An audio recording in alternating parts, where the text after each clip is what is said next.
And we are live.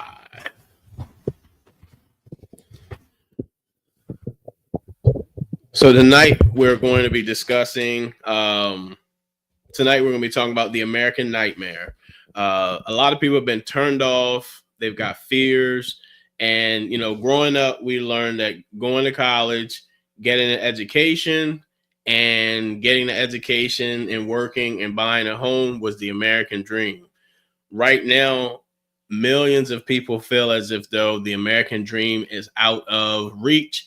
And once they've achieved the American dream, some people are saying it's an American nightmare. So we're going to go through some statistics on fears that people have about the American dream of owning a home. And I'm going to do my best to dispel or help you understand how you can overcome those fears, as well as answer any questions later on in this live as to as fears that you may have of purchasing a home. So while we're discussing this, what are some fears that you have of purchasing a home? Let me know. Chime in the comments. If you're watching this live, I'd love for you to put it in the chat as to some of your fears of home ownership or what's holding you back. If you're watching the replay, do me a huge favor and take a look. Drop in the comment section. What are some fears that you have on purchasing a home?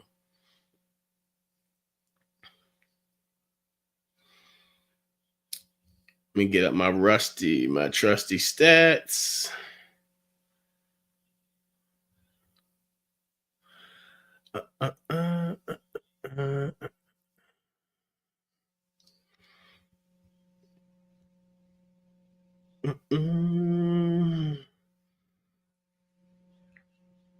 Where you guys make sure you drop in some of your fears on home ownership that you have.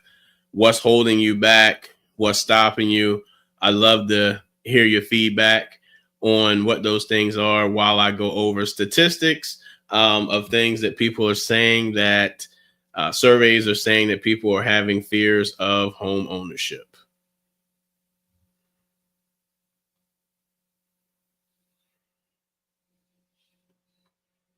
Trying to share my screen, guys.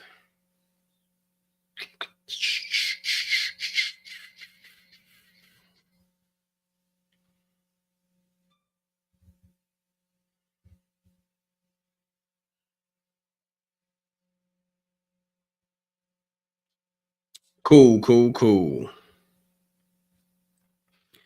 So the American nightmare of home ownership.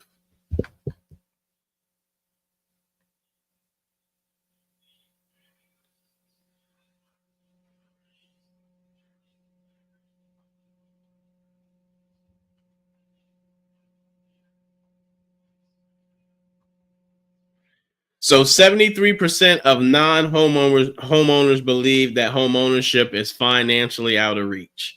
So 73% of the people who currently don't own a home feel like it's out of reach. And I would say they probably think that it's out of reach because of housing prices, of course, the big word, the interest rates, and just everything in general costing more. People feel as though those things are out of reach, help make home ownership out of reach for the average American that's working. The income of the average American is not rising as fast as housing prices were. And they feel like, hey, this is out of reach because I can't afford it. 70% of aspiring home buyers worry they'll never be able to buy a home. So if we are looking at current prices and at the current rate that that housing prices were increasing, I think I've said it before in videos. I was like, how in the world would my kids be ever be able to buy a home if these housing prices continue to increase, unless they were making oodles and oodles of money, like substantial amount of income. So those are things that we can be concerned about. 49% say mortgage rates are a major barrier to buying. Yes, those, a lot of people say that mortgage rates are higher than normal. And I think what they're comparing it to is what they were during the pandemic. If you look at historical data, mortgage interest rates are about where they really should be, and historically are at the 6.5% rate, depending on which program you are using to purchase a home.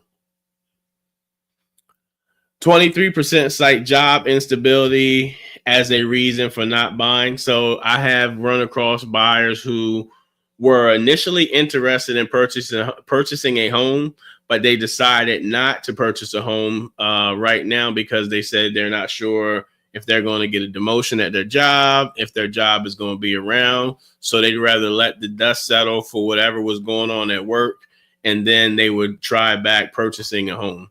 So job instability is something that is, deterring people from purchasing a home as well.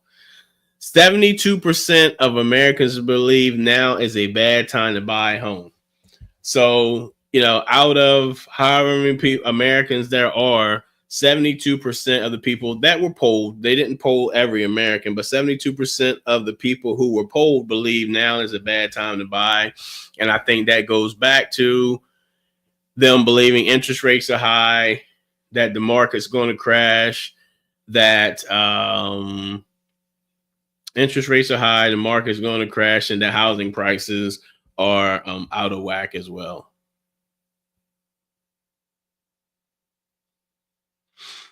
68% of renters say they rent because they can't afford to buy a home.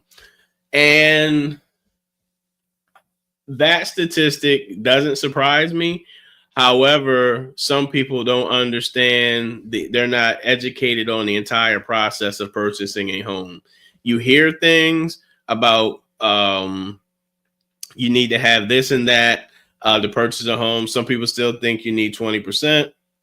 Some people still think that you have to have a 700 credit score, and those, in fact, are not the case. I have a case where a young lady had a good job, good credit score. She had applied for a rental before she came to me, and she was denied the rental property.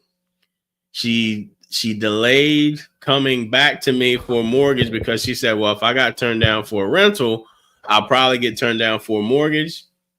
I had a conversation with her and said, hey, let's just try and see what could happen. Well, guess what? I got her approved for a mortgage, and she was turned down for a rental. So if you're out there and you're currently a renter and you think you can't afford to buy a house, however, you've never even tried to see if you can buy a house, then I would at least venture to see where you stand at. And then if you aren't in a position to buy, if you find a lender, if you find me, I'll give you a game plan on how to work towards, the goal of home ownership. It's up to you to execute that goal. 53% of renters don't expect to buy in the next 10 years. That is crazy. Typically every 10 years, there's some sort of real estate cycle. So in that cycle, interest rates may be higher, or let's take for instance, about every 10 years, there's also a recession. Depending on the time frame, sometimes it's longer than 10 years. Like we had a longer period of time before we saw a recession, which we are in right now. I feel as though we're in a recession. I'm not an economist. I just know that things are not going well with the U.S. economy, and we need to figure out how to get those items fixed fast, quick, and in a hurry.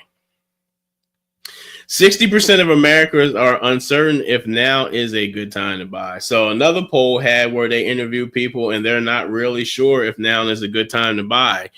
The best time to buy is when you can qualify. And if you put together a game plan, like if you're forward thinking, you say, hey, I don't want to be a renter for the rest of my life. I need to see how I can qualify or what I need to qualify so I can become a homeowner. So, if you are currently a renter and you are unsure if you have the ability to purchase, at least put yourself in a position to where you are able to see if you can purchase. 75% are waiting for home prices and interest rates to fall. Those are two of the biggest factors that people not harp on, but discuss in their fear of purchasing a home. Housing prices and interest rates. Housing right now, we've got both. Housing prices are higher than what people are willing to pay, and with the norm interest rates and the higher home prices, people don't want to pay $2,000, $2,500, $3,000, $4,000 for a mortgage.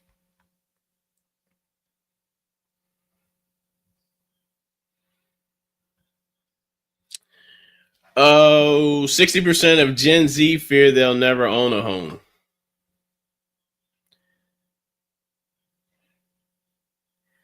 The median first-time home buyer age has risen to 38. At one point, I believe the average age for a homeowner, median age for a first-time home buyer was 30. And I'm thinking because right now at 30, you're probably 8 years out of college, fears or just you're living your best life, as they say, and not really preparing for home ownership. And there's still people that are younger than 38 purchasing homes. And then there's people who are older than 38 that are purchasing homes.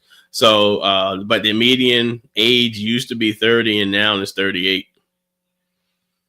94% believe home ownership is a part of the American dream, but 51% fear is out of reach.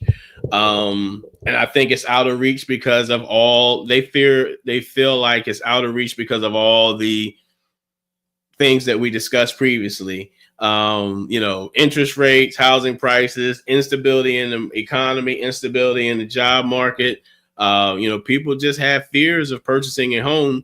And, some people say, well, why? Because that's the largest amount of money that you have spent in your entire life.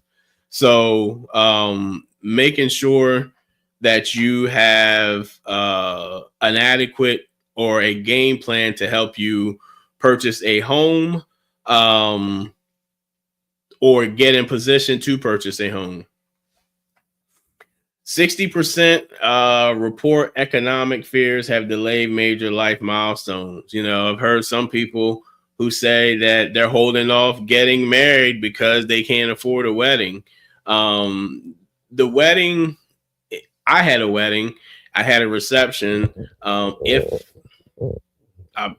say if it was up to me, I probably would have went to the courthouse and did something different.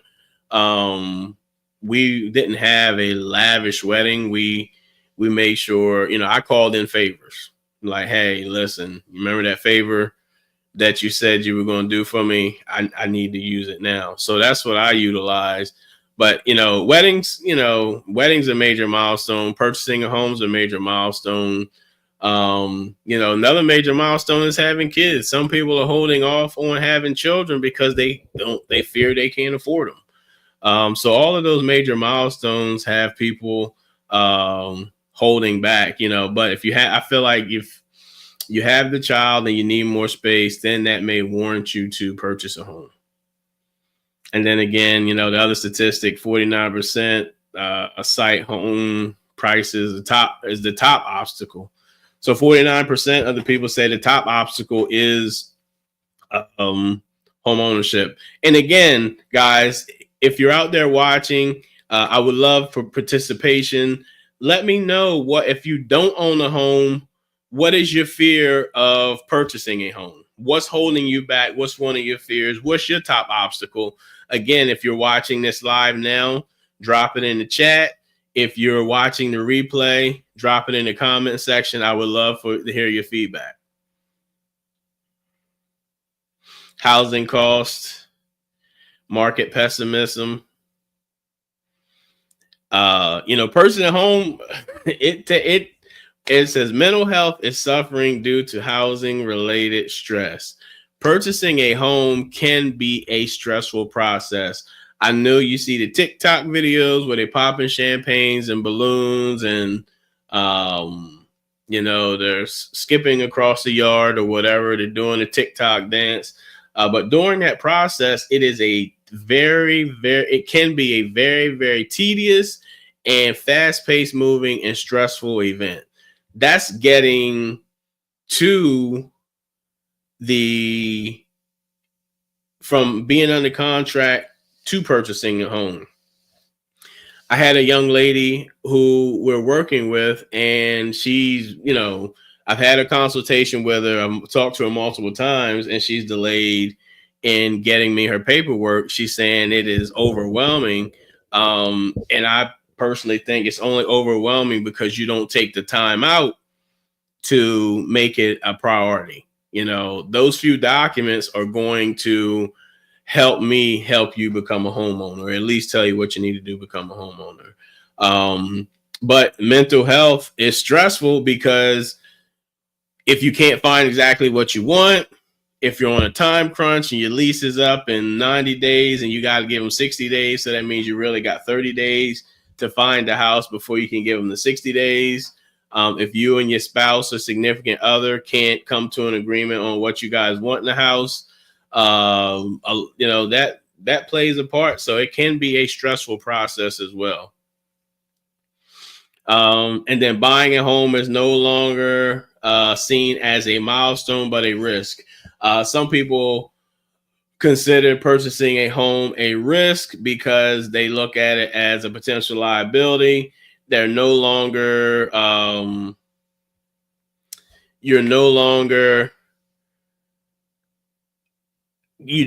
can call the landlord in order to fix your toilet or fix other things that you need. So you want to make sure that you're prepared for that aspect of home ownership as well.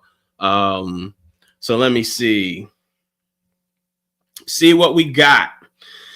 What's going on, Miss Debbie? Sweet PB 100. Hello, Kevin. I could deal with the interest rates, but if prices were more reasonable. True. That's a great point. Hello, Brown Sugar. What's going on, Mr. Clark? Looking forward to going live with you on Sunday. Hey, guys, listen, tune in on Sunday to Mr. Clark. Put your, Devon, put your channel in the chat so people can see your page, and we'll cross-market it together. We're going to go live together and talk about this crazy world of real estate. We're going to answer your questions, so definitely chime in on Sunday at 7 p.m. Be there or be square. What's going on, Miss LaQuana? Thank you. I appreciate it. I appreciate your support. What's hard about money? What's up, my guy? What's up? What's going on? Can I get in touch with you through your calendar? Yes, ma'am, you can. You can schedule a call with me through my calendar, my Calendly link. And you can get on my schedule and we can talk about your next home purchase, because I know it should be coming up. Front end money. J to the Jen, what's your name on here? J to the ... I have some amazing news for you. Down payment and prices in desired area.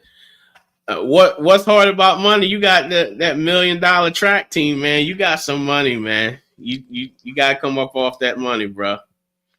But yeah, down payment costs.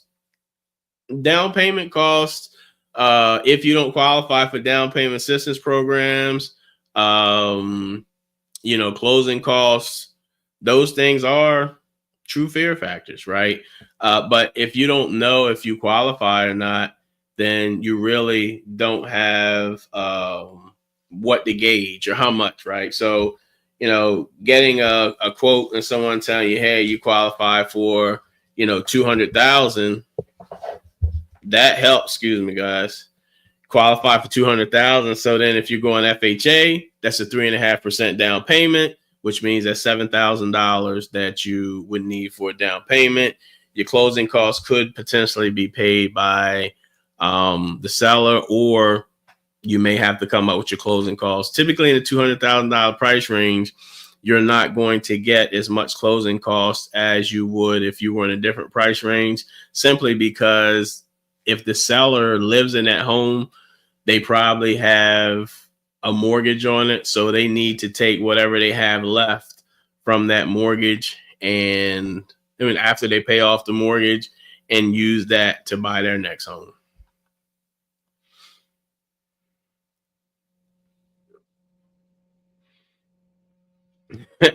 Don't know where you want to live. Well, that's a problem for sure. That's a problem. K Taylor, quality construction. Facts. If you're in position, you may be able to take a look at a construction loan, and you're not stuck with a big builder who is just going through churning and burning and putting out not bad quality, but not the greatest quality at home. You want someone that's more of a maybe a custom build, as opposed to an assembly line.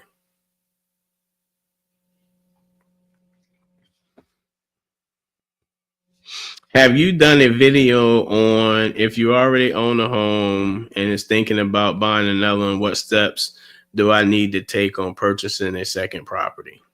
Trying to think if I have. I know I've probably discussed it in a video. I know I've probably discussed it in the video, but if not, I definitely will take heed and make one.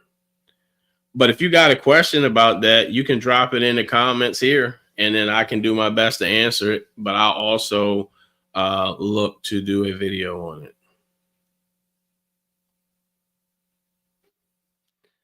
I know, Jen, I know it's you, but I didn't know what the was. I knew it was you, but I didn't know what the was. So cool, guys. If you are new to the channel, we have like 16 people watching. I need to look and see at least 16 likes. 17 now. We're going up. 17 likes. Do me a favor. I don't typically ask for much. I am on a journey of hitting 5,000 subscribers this year. I'm not asking for a lot. I'm not asking 5,000 new. I would like to have 5,000 subscribers. If you watch my channel and you have not yet subscribed, if you could do me a huge favor and subscribe to my channel. The other ask is, if you know anyone that's looking to purchase a home and they want some valuable information, no fluff, no fillers, no hacks, no schemes, no plays, then refer them to my channel, and make sure you ask them to sub as well. I'm trying to get, matter of fact, I'm trying to get to that. I'm trying to get to 5,000 subscribers. I'm gonna say let's get there before Thanksgiving. Before Thanksgiving, before Black Friday weekend, or around Black Friday weekend, we can get to 5,000 subscribers. Also, I have a Facebook group that I like that gives valuable information and lets you know when I go live. I like for people to join. And then I also have an amazing newsletter that goes out 3 times a week, Tuesday, Thursday, Saturday. It has about the videos that you may have missed. It has different topics pertaining to mortgage industry changes that we're seeing. So do me a huge favor. The link will be below for that group, Facebook group. The link will be below for the newsletter.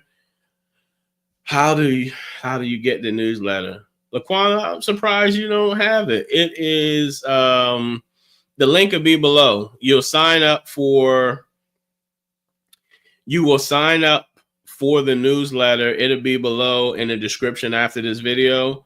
and it'll ask you to put in some information, and then it puts you on the email list. I think now we're giving away a budget sheet when you sign up, and once you do that, you'll be able to get it. So if you follow me and you don't get my newsletter, join the newsletter, be part of the newsletter gang. Any questions, guys? Any questions pertaining to what I talked about? Do you think that purchasing a home is now the American nightmare, or do you still consider it an American dream?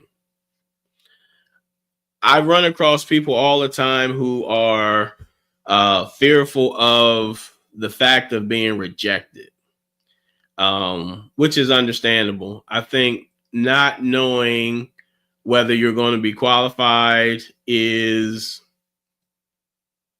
fearful. You're scared. You're scared. You don't know if I'm going to qualify.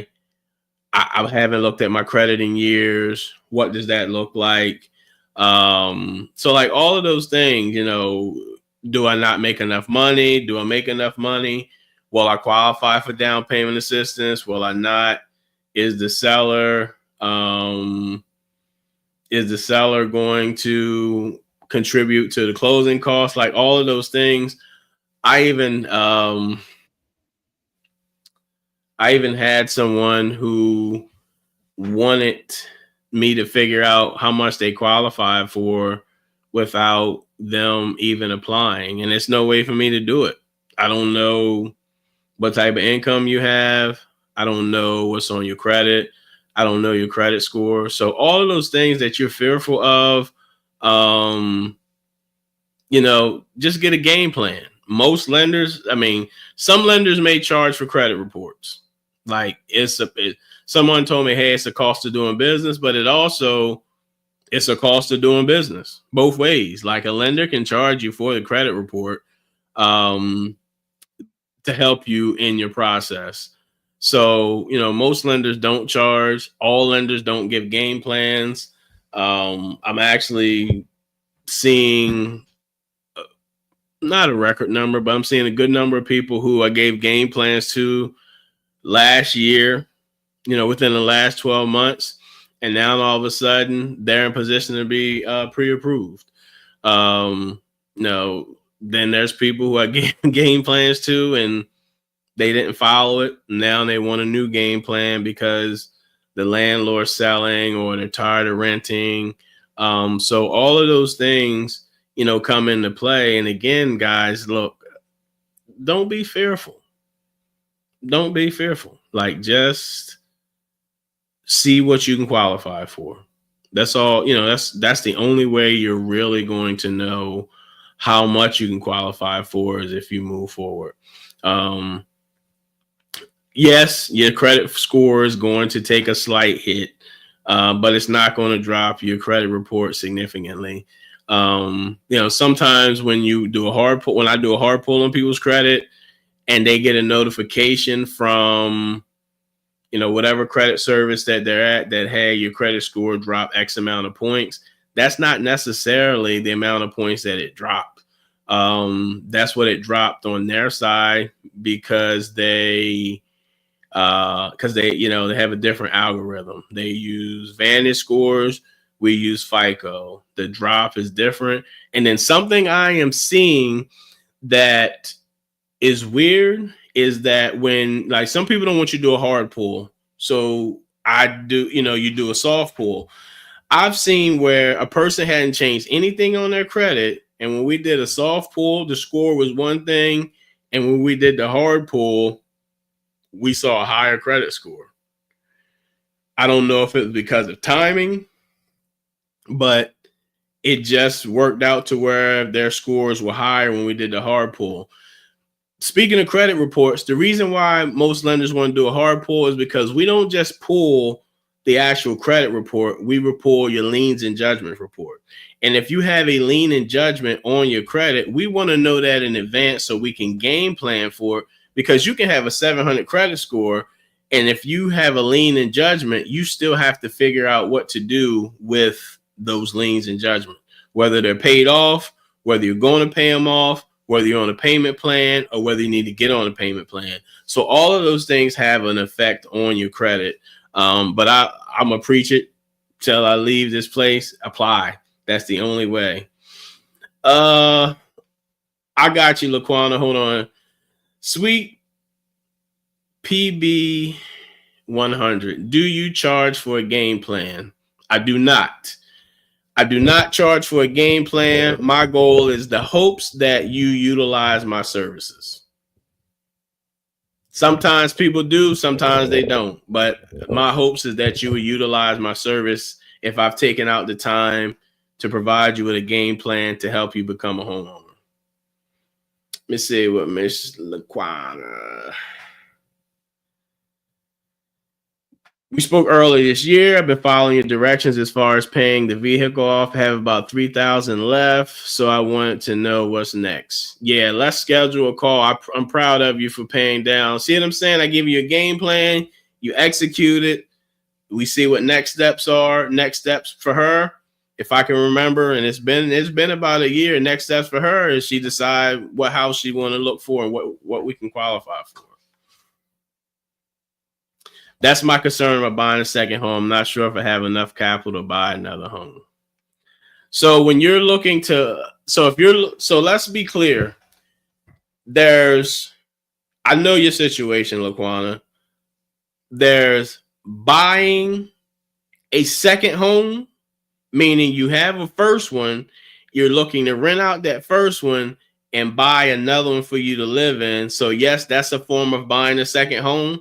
But then there's also the form of buying a second home, meaning you have a home or you rent in New York and you're looking to buy a second home in Florida that you guys can vacation in. Like that's a second home. But I know you're talking about buying. You've got one now. I'm going to rent it out and I want to buy me another one to live in. But yeah, that's definitely a process. Typically, you can't get down payment assistance on the second home. When you're buying another and you're holding on to the first one, sometimes you can. You depending on the distance between the homes will determine whether you need to go conventional or FHA. If you are a veteran and you have a VA certificate of eligibility, depending on how much eligibility you have left, you could own two homes, one that can turn into a rental, one that becomes your primary residence. With VA loans, you cannot purchase a second home to be a second home or purchase an investment property with it. Now, if your first home becomes an investment property, that's a different story. But you can't buy a home in Virginia and Virginia Beach looking to make it a second home. You're unable to do that. Let me see. It's still a dream. Just to give my kids stability. There's no real stability in a rental. True. I rented one time in my life for 10 months. And that was transitioning from Delaware to Georgia. So we rented. So let me tell you this. We went off of, I was a realtor at the time, but I didn't know as much as I know about financing now. We didn't know, how I gotta put it. We came to apply for a mortgage, and because we weren't transferring jobs, we didn't realize that we had to have positions here to buy at the time. Like I didn't know, just being honest, right? But now as a lender, I know that I could have came first.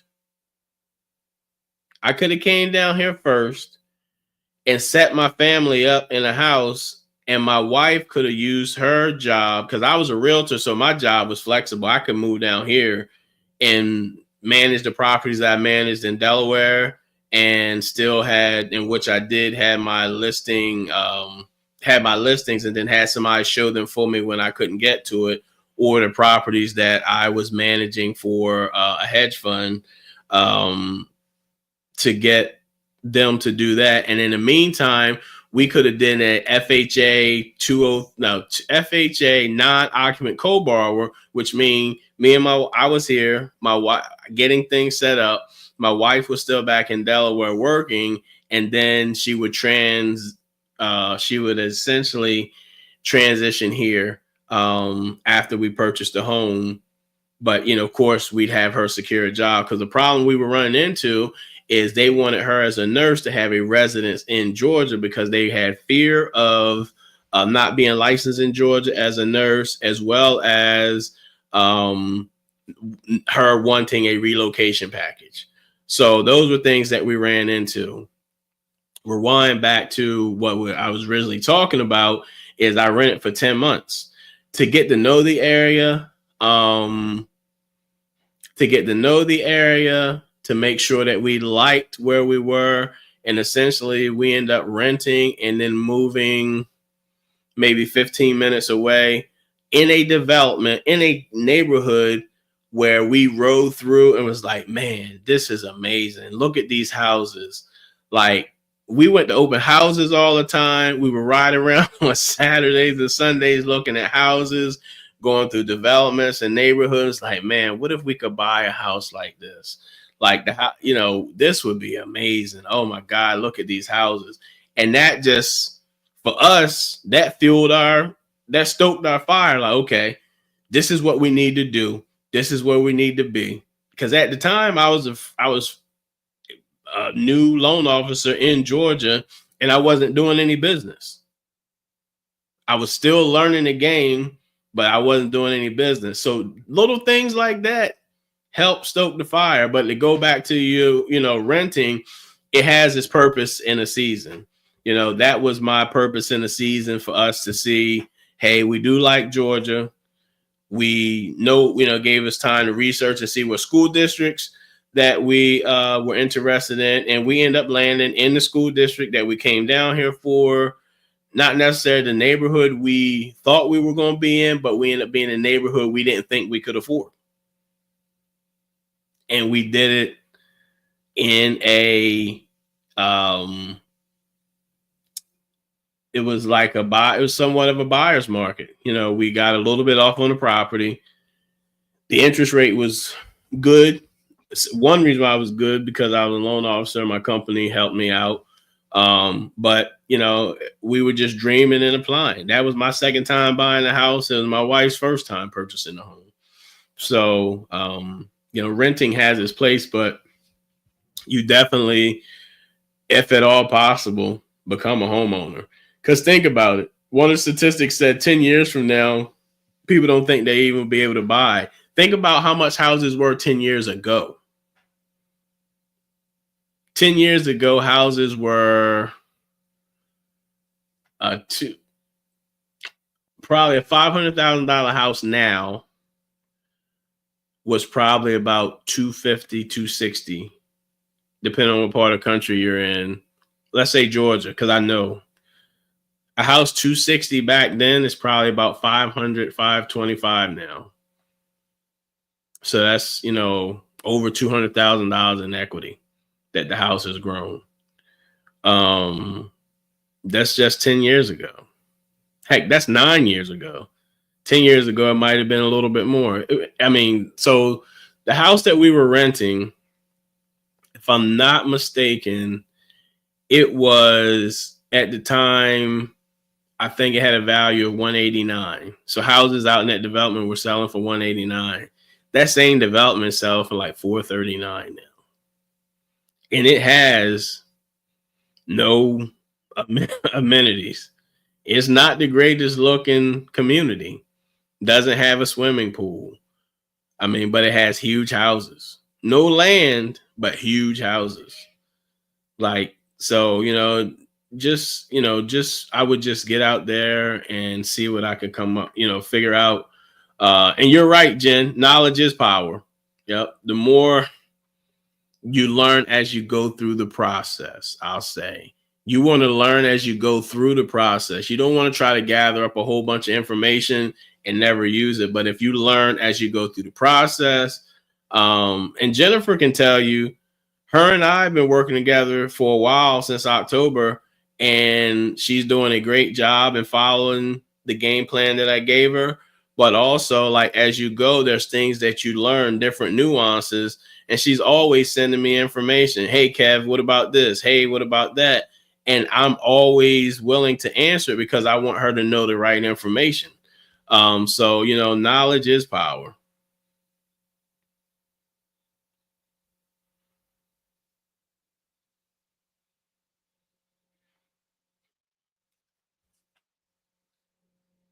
It says, I didn't know your wife was a nurse, Kevin. I'm a RN as well. Can't buy a house to save my life, but I'm in Maryland and cost of living is ridiculous. You must be over in the DMV area. But yep, she's a nurse.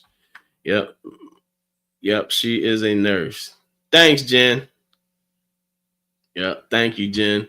Let's kind of reset the room, guys. I know feel like I've been rambling a little bit, but I've been talking about, is homeownership the new American nightmare and no longer the American dream?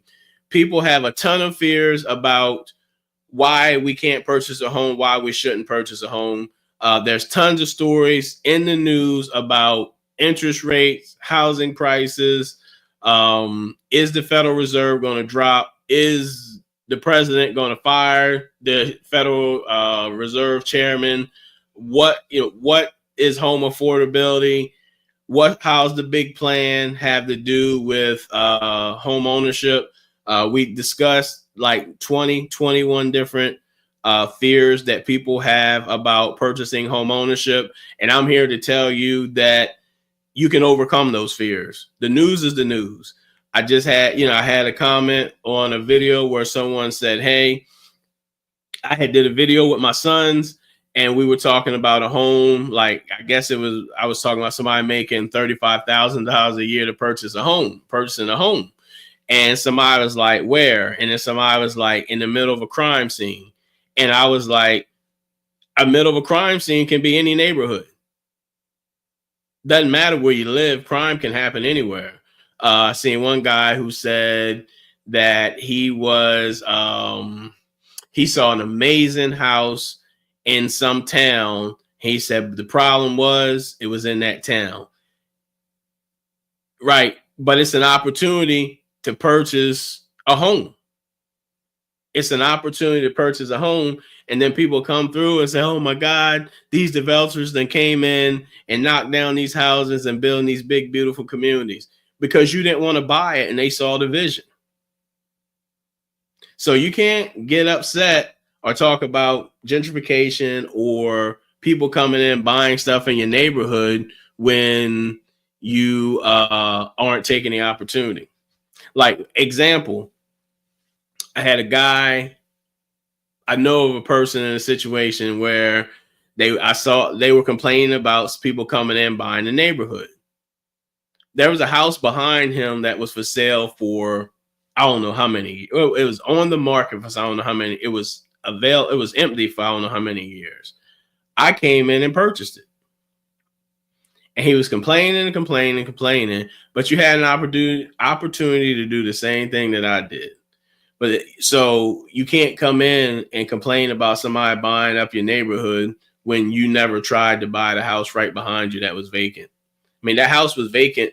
I've been gone at the time, been gone for like 8 years, and it was probably vacant 8 years before I had left.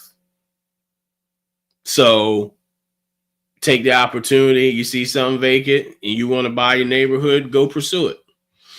Let me see. My fear is buyer's remorse. I get it. Let me see what my man says. I think most Americans have commitment issues now.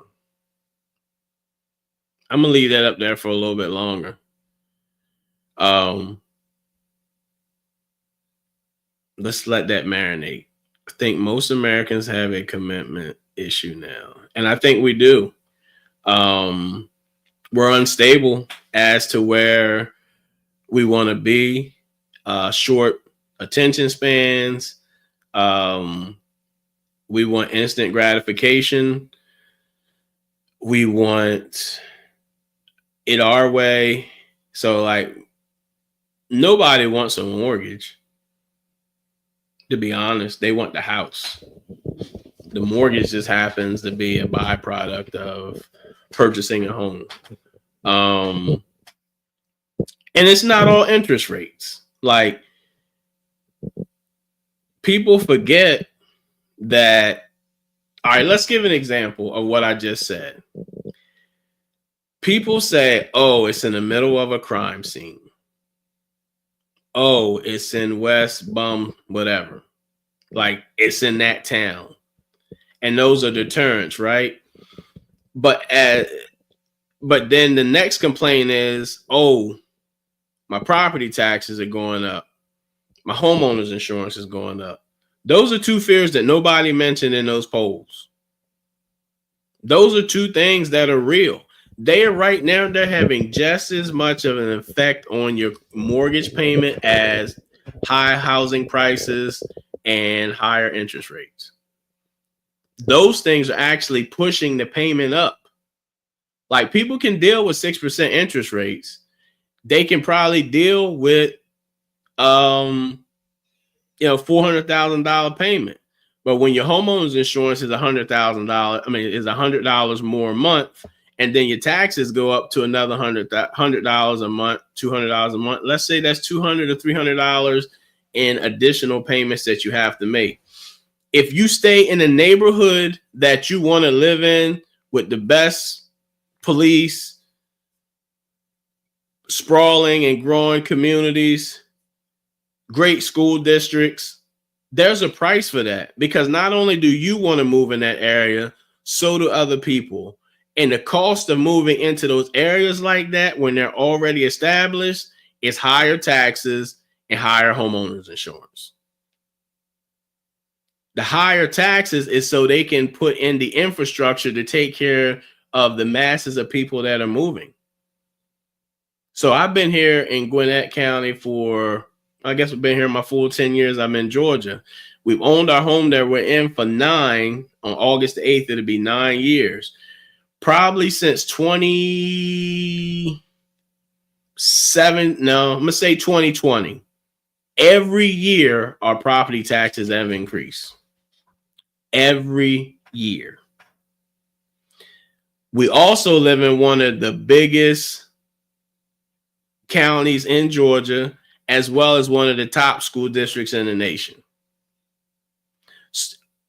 So with all of that, we've got some of the best football players come out of our county in Georgia, some of the best basketball players, some of the best track athletes, some of the best soccer players, some of the most academic people. We've got amazing school districts in this one. This is just one county in Georgia. Just one county in Georgia that's putting out all of this talent, whether it's academically or athletically. Yes, taxes are coming because they heard, hey, there's an amazing track program in Georgia by the name of ATL Zoom. We need to get in that school, in that area, so we can be near that amazing track team so that our kids can get to school on a track scholarship. That brings more people. That brings higher taxes because more people get in that area. Hey, we want to go to Beaufort High School. Let's get in that. Hey, we want to go to Mill Creek. Hey, let's get in that. Hey, we want to go to Grayson, like Lanier, all of these schools in one county. That's just one county. And we constantly seeing taxes that go up. Our county has 1 million people in it. So that's why our school districts have the pick of the litter for athletics, pick of the litter for academics, and then our taxes are going up. Like, we're growing, and they're projected to see, they're doing some community here that's supposed to bring another 1 million people. Our taxes are going to continue to grow up. Not grow up, go up. They're going to continue to go up. But if you get into that area, I've seen a guy invest, and he invested in a not so desirable area, and nobody really wanted those properties. So one by one, he slowly improved and increased those areas by buying houses, fixing them up, selling them, buying houses, fixing them up, renting them out, charging market rents. In some areas, the riff-raff goes away because they can't afford to be in that area. And no, this is no dig at anybody, but if you live in the area and and all of a sudden you see Karen jogging down the road, your area is changing. Your area is changing. So, people want to live in the established neighborhoods, but they don't want to pay the price. It doesn't go that way. So you could buy a house that's in the nicest house, the ugliest house is in a nice neighborhood, and then work on it and increase your equity. Or you can go in a not so desirable neighborhood and take an opportunity and make changes yourself. Let me see what. You're absolutely right. We all expect our house values to go up, but don't want to pay the premium for it. Absolutely right, man. Good evening, Kevin. I hope all is well. I have a question in regards to, does the escrow have to do anything with the payment going up at some point? Yes. So when you are purchasing a home, you have principal, interest, taxes, insurance, typically mortgage insurance. Those are the 5 components of your mortgage payment. Principal, interest go to the mortgage company. That's what they receive. That's what they make their money off of. Every month, so you have to have homeowners insurance and you have to pay property taxes most of the time, unless you're a veteran and they've forgiven it, right? The mortgage insurance, if you're FHA, goes to HUD. If you're conventional, it goes to Fannie Mae or Freddie Mac to securitize and insure those properties. That doesn't go to the mortgage company. However, you got 2 things that you pay: taxes and insurance. The taxes and insurance, every month you pay a 1/12 of what those taxes are and a 1/12 of what the insurance is, and they get escrowed into an account that your mortgage servicer or company holds it in. When it's time, let's say you close on July, let's say you close today, July 31st, 2025. Next year, your first payment typically is going to be September the 1st, 2025. Next year in July, like before July comes, let's say May, you will get a slip saying your homeowner's insurance is due. You take that slip and you send it into your mortgage company. They take that money out of your escrow account and they send it to the homeowner's insurance company. The reason why they do that is because even though you brought $10,000 to closing, they've got $250,000 that they have secured the house with. So they want to make sure if anything happens, their investment is covered. That's one way. The other way is the same thing with the taxes. When the tax bills due, it'll come to you early. You send it into your mortgage company. Mortgage company pays the taxes because they don't want you to lose your home to a tax sale. Because if you lose your home to a tax sale, taxes supersede a mortgage. They lose, you lose, right? Those escrows. We just talked about it, Miss Eunice. When your homeowner's insurance increase, the funds have to come from somewhere. When the taxes increase, the funds come from somewhere. Typically, they'll go ahead, they'll pay it out, and then you'll reimburse them for that. So if your escrows go up, let's say $50 on each, and that means your mortgage payment is $100 more, then every month your mortgage payment goes up $100 because you're paying an extra $100 to the mortgage company so they can put in $50 extra a month for taxes and $50 extra for insurance. Hopefully that hopefully that answered your question. I'm looking at it where you said yeah, that's right, Karen and Sparky or Fifi. whichever one. But they see value in those neighborhoods at some point. We in general, black, white, Indian, whatever. We just have to do a better job of finding out what's going on in neighborhoods. And you think about it, who would have thought that? Think about where you live at. Think about 10, 20 years ago, a neighborhood that you didn't, or neighborhood or a community or part of town that you didn't think was the most desirable. Now you're looking at it sprawling. It's got Chick-fil-A. It's got Starbucks. It's got Target. All of a sudden it got a movie theater. It's got a mall. It's got a gated community. That's because the land and the areas that they were in were already congested. So they start to sprawl out into different areas. So think about it now. I'm going to drop this nugget and then I'll answer the rest of the questions. Think about where you live at now. Think about 30 minutes east, west, north, south, if there's any land available. At some point in the next 20 years, as the population continues to grow, those areas are going to increase. And when I say they increase, it's going to be pushed further out in those directions.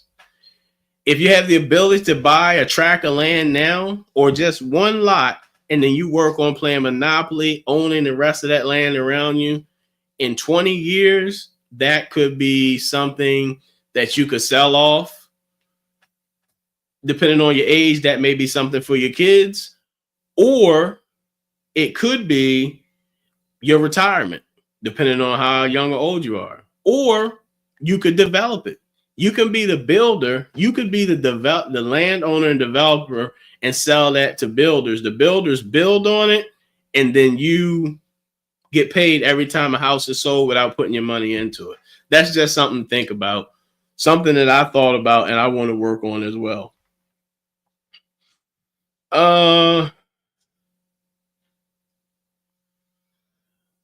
There's no such thing as an escrow minimum. If you're doing FHA, VA, USDA financing, escrows are well, I get what you're asking. Escrows are a requirement. With our company, we do 3 months of homeowners insurance in the escrow as extra, and then 2 months of taxes. Some companies do 3 and 3, but ours are 3 and 2.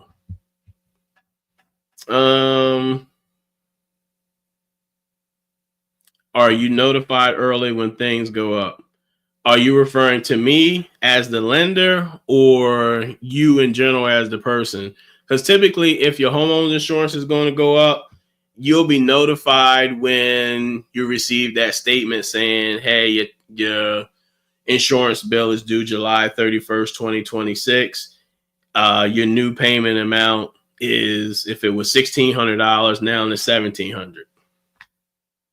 Same thing with property taxes. When your property taxes go up, they send you a bill. They send you a notice of what your new property taxes are. If you don't make that adjustment